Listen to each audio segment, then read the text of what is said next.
মাক্সি বিবাহক লৈ ৰাজ্যত নতুন নিয়ম আহিব বুলি মুখ্যমন্ত্ৰীগৰাকীয়ে ইতিমধ্যে ঘোষণা কৰিছে। বিবাহৰ 6 মাহ আগতে নোটিছ দিব লাগিব আৰু বাল্য বিবাহ ৰোধ কৰা হ'ব ইয়াৰ জৰিয়তে আৰু ধৰ্ম সলনি কৰি কোনোৱে মিছা পৰিচয়েৰে বিবাহ পাশত আবদ্ধ কৰিব নোৱাৰিব কোনো যুৱতীৰ লগত। তাৰ বাবে নতুন আইন অনা হৈছে। ৰাজ্যত এয়া বিবাহক লৈ শীঘ্ৰে আহিব নতুন আইন। মুখ্যমন্ত্ৰীগৰাকীয়ে ইতিমধ্যে ঘোষণা কৰিছে নতুন আইন বিবাহক লৈ 6 মাহ আগতে নোটিছ দিব লাগিব আৰু এপ্ৰিল মাহত এপ্ৰিলত আহিব নতুন বিবাহ আইন। বিয়াৰ 6 মাহ আগতে দিব লাগিব নোটিছ। এয়া ৰাজ্যত মুখ্যমন্ত্ৰীগৰাকীয়ে ঘোষণা কৰিছে যে ৰাজ্যত বিবাহক লৈ শীঘ্ৰে নতুন আইন আহিব আৰু নিশা পলাই লৈ যাব নোৱাৰিব যুৱতীক। এতিয়াৰ পৰা নিশা পলাই যুৱতীক লৈ যাব নোৱাৰিব বা পৰিচয় গোপনে ৰাখি কৰাব নোৱাৰিব এতিয়াৰ পৰা বিবাহ। যিহেতু 6 মাহৰ আগতে নোটিছ দিব লাগিব বিয়াৰ বাবে, গতিকে গোপন পৰিচয় ৰাখি বিবাহ পাশত আবদ্ধ কৰিব নোৱাৰিব যুৱতীক। সদনত মুখ্যমন্ত্ৰীয়ে কৰিলে ঘোষণা। মুখ্যমন্ত্ৰীয়ে এই কথা ঘোষণা কৰিছে নতুন আইন শীঘ্ৰে আহিব। এপ্ৰিলৰ পৰা আহিব এই নতুন বিবাহ আইন আৰু বিয়াৰ 6 মাহ আগতে দিব লাগিব নোটিছ। গতিকে বিয়াৰ যিহেতু 6 মাহ আগতে নোটিছ দিব লাগিব, গতিকে কোনো ধৰণৰ পৰিচয় গোপন কৰি বিবাহ পাশত আবদ্ধ হ'ব নোৱাৰিব বা বাল্য বিবাহো ৰোধ হ'ব। ইয়াৰোপৰি কোনো যুৱতীকে পলুৱাই নিব নোৱাৰিব, পলাই যাব নোৱাৰিব কোনো যুৱতী। তাৰ বাবে মুখ্যমন্ত্ৰীগৰাকীয়ে সিদ্ধান্ত লৈছে আৰু শীঘ্ৰে এই আইন আহি আছে। এপ্ৰিল মাহত এই আইন আহিব। যিহেতু শেহতীয়াকৈ বহুবোৰ ঘটনা ঘটিল, বাল্য বিবাহকে ধৰি বহুবোৰ ঘটনা ঘটিল। গতিকে মুখ্যমন্ত্ৰীগৰাকীয়ে ইয়াৰ সিদ্ধান্ত লৈছে 6 মাহৰ আগতে নোটিছ দিব লাগিব বিয়াৰ। মুখ্যমন্ত্ৰীগৰাকীৰ এই সন্দৰ্ভত বিবাহ সন্দৰ্ভত মন্তব্য কৰিছে মুখ্যমন্ত্ৰীগৰাকীয়ে মন্তব্য আগবঢ়াইছে।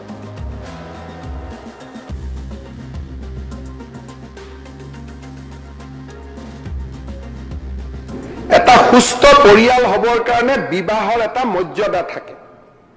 যেতিয়া মৰ্যাদা ভাঙি বিয়া হয় তেতিয়া সেই বিয়া সমাজত কেতিয়াও স্থায়ী নহয়। আমি তাৰ বিৰুদ্ধেও এপ্ৰিলত আইন আনিম, আপোনালোকে সমৰ্থন কৰক।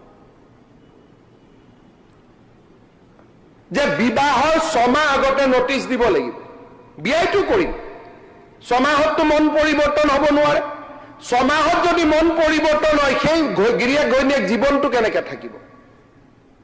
আমি সদনত আইন আনিম যে হিন্দুৰ বিয়া হওক, হিন্দু মুছলমানৰ বিয়া হওক, 6 মাহ আগতে নোটিছ দিব, 6 মাহ পিছত বিয়া হ'ব। মন চেঞ্জ হ'ব নালাগে।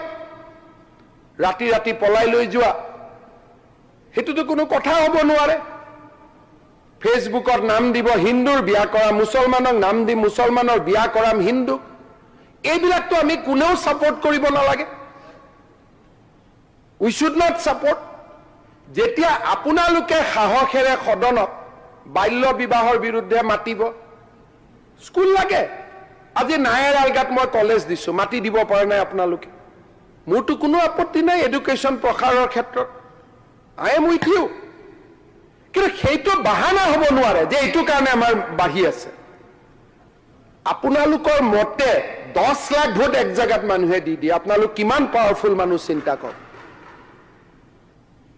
একোটা পুলিং বুথত আপোনালোকে কলে 1999টা ভোট মাৰি দিয়ে। আপোনালোকৰ কিমান পাৱাৰ আছে আপোনালোকে চিন্তা কৰক। আপোনালোকে কলে বাল্য বিবাহ বন্ধ হৈ নাযাব। যিজন মানুহে কোৱাৰ কাৰণে যে এই জায়গাত এই চিম্বলতে ভোট দে, সব পোৱা নোপোৱাৰ কথা সব পাহৰি যায়, এক জায়গাতে ভোট দি দিয়ে। আপোনালোক আমাতকৈ বহুত শক্তিশালী বিধায়ক। আমাৰতো একোৱে নাই, আমিতো এটা পুলিং বুথত কাজিয়া লাগি থাকিব লাগে, যুঁজ বাগৰ কৰি থাকিব লাগে। আপোনালোক বহুত ক্ষমতাশালী বিধায়ক। আপোনালোকে যদি এবাৰ হুইপ দি দিয়ে যে 18 বছৰৰ তলত মোৰ সমষ্টিত বিয়া নহ'ব, এজন পুৰুষে 2টা বিয়া কৰাব নোৱাৰিব ডাইভৰ্চ নকৰাকৈ। কোনো হিন্দু ছোৱালীক পলুৱাই নানিবি, ঘৰত গৈ হাত মাঙি লৈ আহ। আপত্তি নাই, হিন্দুৱে মুছলমানক বিয়া কৰাব, মুছলমানে হিন্দুক বিয়া কৰাব। কৰবাত যদি নামঘৰ আছে, হিন্দু নিষিদ্ধ বস্তু ব্যৱহাৰ নকৰিবি। আৰু কৰবাত যদি মুছলমান আছে, আমিও মুছলমানৰ নিষিদ্ধ বস্তু ব্যৱহাৰ নকৰো। 10টা কোড অফ কণ্ডাক্ট হৈ গলেই হিন্দু মুছলমান কৰাৰ প্ৰয়োজনে নোহোৱা হৈ যায়। এটা সুস্থ পৰিয়াল হবৰ কাৰণে বিবাহৰ এটা মৰ্যাদা থাকে। যেতিয়া মৰ্যাদা ভাঙি বিয়া হয় তেতিয়া সেই বিয়া সমাজত কেতিয়াও স্থায়ী নহয়। আমি তাৰ বিৰুদ্ধেও এপ্ৰিলত আইন আনিম, আপোনালোকে সমৰ্থন কৰক। যে বিবাহৰ 6 মাহ আগতে নোটিছ দিব লাগিব। বিয়াইটো কৰিম। ছমাহততো মন পৰিৱৰ্তন হ'ব নোৱাৰে। ছমাহত যদি মন পৰিৱৰ্তন হয়, সেই গিৰিয়েক ঘৈণীয়েক জীৱনটো কেনেকৈ থাকিব? আমি সদনত আইন আনিম যে হিন্দুৰ বিয়া হওক, হিন্দু মুছলমানৰ বিয়া হওক, ছমাহ আগতে নটিচ দিব, ছমাহ পিছত বিয়া হ'ব। মন চেঞ্জ হ'ব নালাগে। ৰাতি ৰাতি পলাই লৈ যোৱা, সেইটোতো কোনো কথা হ'ব নোৱাৰে। ফেচবুকত নাম দিব হিন্দুৰ বিয়া কৰা, মুছলমানক নাম দি মুছলমানৰ বিয়া কৰাম হিন্দু। এইবিলাকতো আমি কোনেও ছাপোৰ্ট কৰিব নালাগে। উই শুড নট ছাপোৰ্ট। যেতিয়া আপোনালোকে সাহসেৰে সদনত বাল্য বিবাহৰ বিৰুদ্ধে মাতিব, স্কুল লাগে। আজি নায়েৰ আলগাত মই কলেজ দিছো, মাতি দিব পৰা নাই আপোনালোকে? মোৰতো কোনো আপত্তি নাই এডুকেশ্যন প্ৰসাৰৰ ক্ষেত্ৰত, আই এম উইথ ইউ। কিন্তু সেইটো বাহানা হ'ব নোৱাৰে যে এইটো কাৰণে আমাৰ বাঢ়ি আছে। আপোনালোকৰ মতে 10 লাখ ভোট এক জাগাত মানুহে দি দিয়ে, আপোনালোক কিমান পাৱাৰফুল মানুহ চিন্তা কৰক।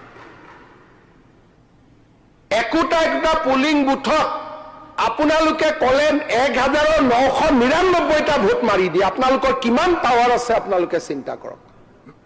আপোনালোকে কলে বাল্য বিবাহ বন্ধ হৈ নাযাব? যিজন মানুহে কোৱাৰ কাৰণে যে এই জাগাত এই চিম্বলতে ভোট দে, সব পোৱা নোপোৱাৰ কথা সব পাহৰি যায়, এক জাগাতে ভোট দি দিয়ে। আপোনালোক আমাতকৈ বহুত শক্তিশালী বিধায়ক, আমাৰতো একোৱে নাই। আমিতো এটা পুলিং বুথত কাজিয়া লাগি থাকিব লাগে, যুঁজ বাগৰ কৰি থাকিব লাগে। আপোনালোক বহুত ক্ষমতাশালী বিধায়ক। আপোনালোকে যদি এবাৰ হুইপ দি দিয়ে যে 18 বছৰৰ তলত মোৰ সমষ্টিত বিয়া নহব, এজন পুৰুষে 2টা বিয়া কৰাব নোৱাৰিব ডাইভোৰ্চ নকৰাকৈ। কোনো হিন্দু ছোৱালীক পলুৱাই নানিবি, ঘৰত গৈ হাত মাঙি লৈ আহ, আপত্তি নাই। হিন্দুৱে মুছলমানক বিয়া কৰাব, মুছলমানে হিন্দুক বিয়া কৰাব। কৰবাত যদি নামঘৰ আছে, হিন্দু নিষিদ্ধ বস্তু ব্যৱহাৰ নকৰিবি। আৰু কৰবাত যদি মুছলমান আছে, আমিও মুছলমানৰ নিষিদ্ধ বস্তু ব্যৱহাৰ নকৰো। 10টা কোড অফ কণ্ডাক্ট হৈ গলেই হিন্দু মুছলমান কৰাৰ প্ৰয়োজনে নোহোৱা হৈ যায়।